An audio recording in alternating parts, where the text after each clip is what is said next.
বাড়ির আঙিনায় ৮ শতক জমিতে ২২ পদের কৃষি আবাদ করে রীতিমতো সফল কৃষানি বনে গেছেন গৃহিণী সেলিনা বেগম। চট্টগ্রামের সীতাকুণ্ড উপজেলার সোনাইছড়ি ইউনিয়নের দক্ষিণ ঘোড়ামারা গ্রামের এই গৃহিণী পাহাড়ের পাদদেশে মাত্র ৮ শতক জমিতে গড়ে তোলেন পারিবারিক পুষ্টি বাগান। তার ক্ষেতে আছে লাউ, ঢেঁড়স, কাঠকচু, বেগুন, নানান জাতের শাক, পেঁয়াজ, ধনিয়া সহ মোট ২২ পদের সবুজ শাকসবজি। পাহাড়ের পাদদেশে ছোট্ট একটি বাড়িতে বসবাস করেন গৃহিণী সেলিনা। একসময় দারিদ্রতা ছিল তার নিত্যদিনের সঙ্গী। সরকারি কৃষি অফিসের পারিবারিক পুষ্টি বাগান প্রদর্শনীর আওতায় তাদের পরামর্শ তদারকিতে কৃষি আবাদ শুরু করেন সেলিনা বেগম। একসময় কঠোর পরিশ্রম আর একাগ্রতা তাকে এনে দিয়েছে সফলতা। এছাড়া স্থানীয় উপজেলা কৃষি অফিস থেকে তাকে চাষাবাদের জন্য দেওয়া হয়েছে বিশেষ প্রশিক্ষণ। আমি সবকিছু দিয়ে লাভবান হচ্ছি, আমার ছাড়া কিনে হচ্ছে না, কোনো কিছু কিনে ফসে না।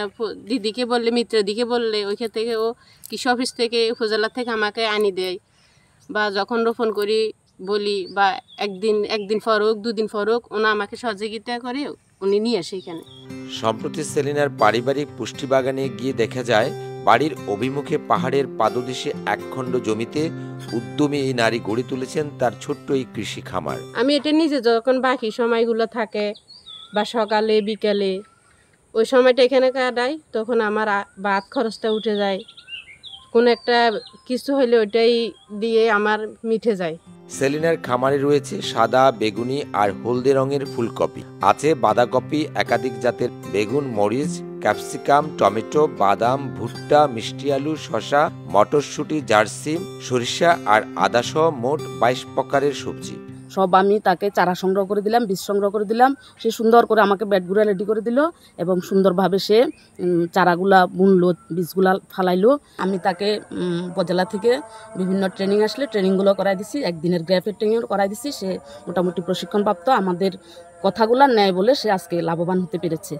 এদিকে সীতাকুণ্ড উপজেলা কৃষি অফিসার কৃষিবিদ মোহাম্মদ হাবিবুল্লাহ সেলিনার মতো কৃষি আবাদের প্রতি সকলকে এগিয়ে আসার আহ্বান জানান। সে অতিরিক্তটা বিক্রি করে তার নিজের যে খরচ, পারিবারিক ছোট ছোট খরচ, এগুলো কিন্তু অনায়াসে পূরণ করতে পারছে, যে কারণে আর্থিকভাবে সফল হচ্ছে, সাফল্য লাভ করেছে।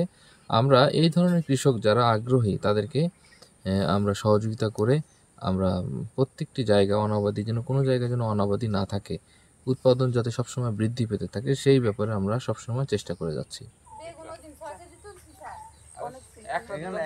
চট্টগ্রামের সীতাকুণ্ড থেকে সৌমিত্র চক্রবর্তীর তথ্য ছবিতে ডেস্ক রিপোর্ট, কালের কণ্ঠ, চট্টগ্রাম।